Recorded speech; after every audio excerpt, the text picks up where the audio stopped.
Será que é mesmo necessário frequentar uma igreja para ter um relacionamento com Deus?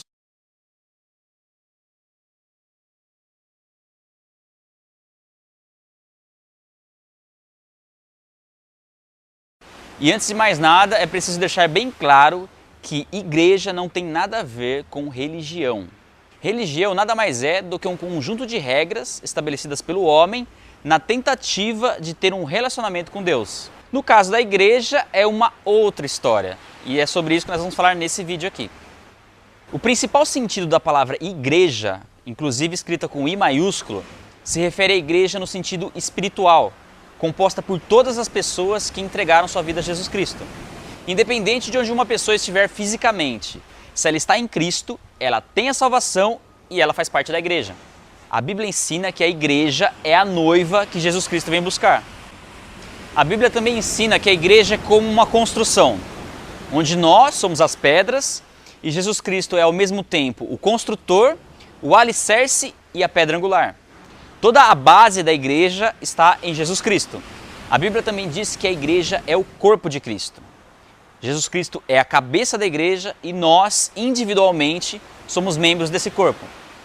Mas a pergunta é, se eu já faço parte da igreja, no sentido espiritual, do corpo de Cristo, ainda assim eu preciso frequentar uma igreja local?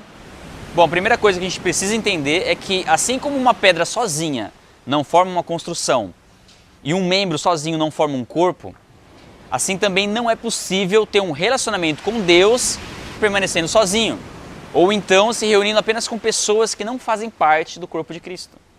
Uma vez que nós passamos a fazer parte da família de Deus, é necessário que nós andemos em comunhão com os nossos irmãos. Por isso que quando nós falamos de igreja local, nós não estamos falando de uma instituição religiosa, nós estamos falando de pessoas, de seres humanos. Afinal, a existência de uma igreja espiritual e invisível tem como consequência uma igreja visível, que é a comunhão entre essas pessoas. Essa comunhão dá origem a uma comunidade e essa comunidade é conhecida como igreja local. A grande maioria das cartas escritas por Paulo no Novo Testamento foram direcionadas às igrejas locais da época. Igreja de Coríntio, Éfeso, Filipos, Tessalônica, entre outras. Fazer parte de uma igreja local não traz a salvação, mas é uma consequência dela. É a mesma relação entre a graça de Deus e as boas obras. Nós somos salvos pela graça, por meio da fé, não pelas obras. Mas praticar as boas obras é uma evidência da nossa fé e da nossa salvação. Assim como a fé sem obras é morta, também não existe vida em Cristo sem se reunir como igreja. Agora, quantas pessoas precisam estar reunidas para formar uma igreja local? A Bíblia diz que onde 2 ou mais pessoas estiverem reunidas em nome de Jesus, ali ele estaria. Ou seja, ali existe uma igreja. Veja bem que não é fazendo qualquer coisa que tais pessoas estão reunidas como igreja. São pelo menos 2 pessoas buscando um relacionamento com Jesus Cristo. Mas a pergunta é, um grupo pequeno, sem vínculo com uma comunidade maior, ainda assim pode ser considerado como uma igreja local? Bom, se esse grupo é um grupo fechado que pretende continuar pequeno, ele foge completamente do principal objetivo da igreja, que é a pregação e expansão do evangelho. Agora, se esse grupo pretende se consolidar e crescer como uma igreja local, nós temos que fazer uma pergunta muito importante. Como surgiu esse grupo? Será que a pessoa que iniciou esse ministério foi mesmo direcionada por Deus? Ou será que ela não foi motivada por questões pessoais? Da mesma forma como existem motivações legítimas para uma pessoa iniciar um novo ministério, também existem motivações erradas. Alguns podem ser motivados pelo orgulho, ou pela decepção, ou pela ganância, ou pela vaidade. Várias pessoas receberam supostas visões ou sonhos de Deus ao longo da história e criaram novas igrejas. E a consequência disso foi o surgimento de inúmeras seitas. Por isso, não é qualquer igreja local que é uma igreja de Cristo. O que define se uma igreja é uma igreja de Cristo não é a boa vontade do líder e nem o que está escrito na placa da igreja, mas sim o que é ensinado dentro da igreja. Mas aí que tá, se a verdade bíblica é uma só, por que então existem tantas igrejas diferentes umas das outras?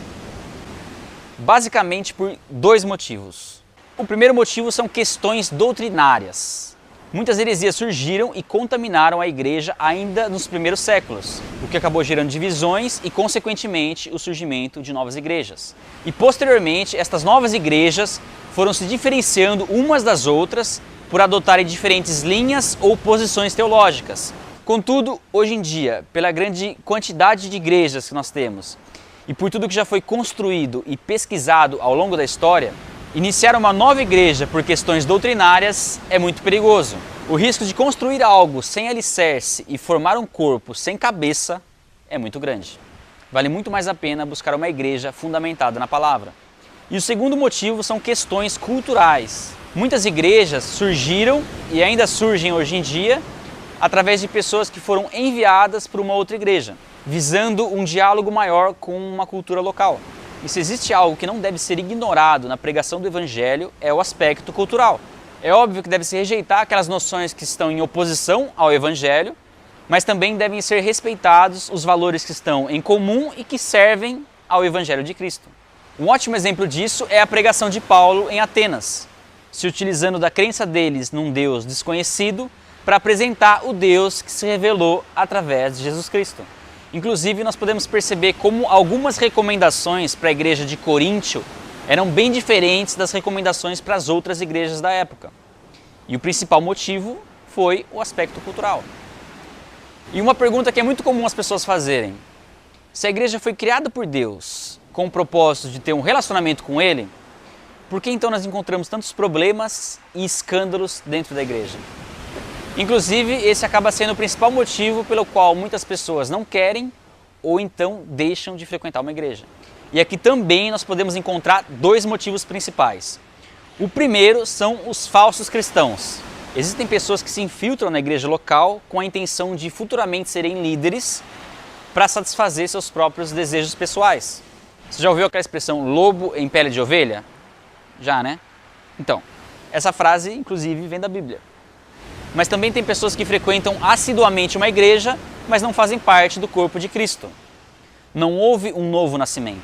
Normalmente são pessoas nas quais não se consegue identificar uma transformação de vida. Elas simplesmente frequentam a igreja por influência dos pais ou por conveniência e acabam se acostumando com a vida na igreja.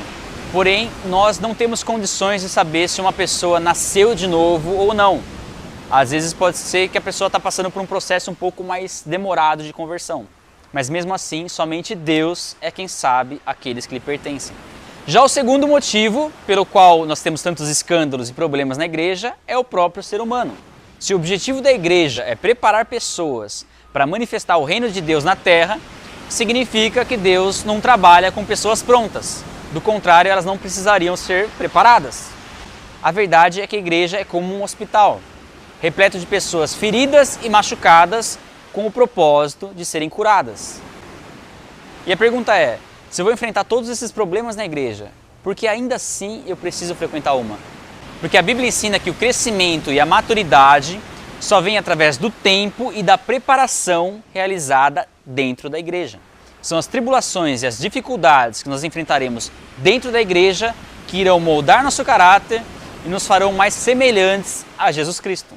Afinal, é onde nós vamos nos relacionar com pessoas diferentes, com personalidades diferentes e com temperamentos diferentes. Ou seja, teremos que exercitar a paciência, a mansidão, o domínio próprio, a bondade, a benignidade e principalmente o amor. E foi exatamente para isso que Jesus Cristo nos chamou. E provavelmente o principal tratamento de caráter realizado dentro da igreja é a submissão a uma liderança. Afinal, apesar de sermos todos iguais aos olhos de Deus, por uma questão de ordem, Deus estabeleceu funções, ministérios e, consequentemente, autoridades dentro da igreja. Pessoas pelas quais nós seremos confrontados, desafiados e muitas vezes, talvez aos nossos olhos, incompreendidos e injustiçados. Muitas vezes vamos discordar de certas atitudes e teremos opiniões diferentes. Mas se isso não ferir as Escrituras, devemos continuar em obediência. Pense na igreja como a Arca de Noé. Permanecer dentro dela poderia parecer quase insuportável, mas fora dela a tempestade era muito pior. Sua decepção com pessoas jamais poderá ser motivo para você deixar de frequentar uma igreja. A verdade é que a maior prova viva da ação de Deus na história da humanidade é a igreja. Sem a igreja não haveria pregação do Evangelho e sem a pregação do Evangelho não haveria salvação. Deus abençoe, a gente se vê no próximo vídeo. Um abraço.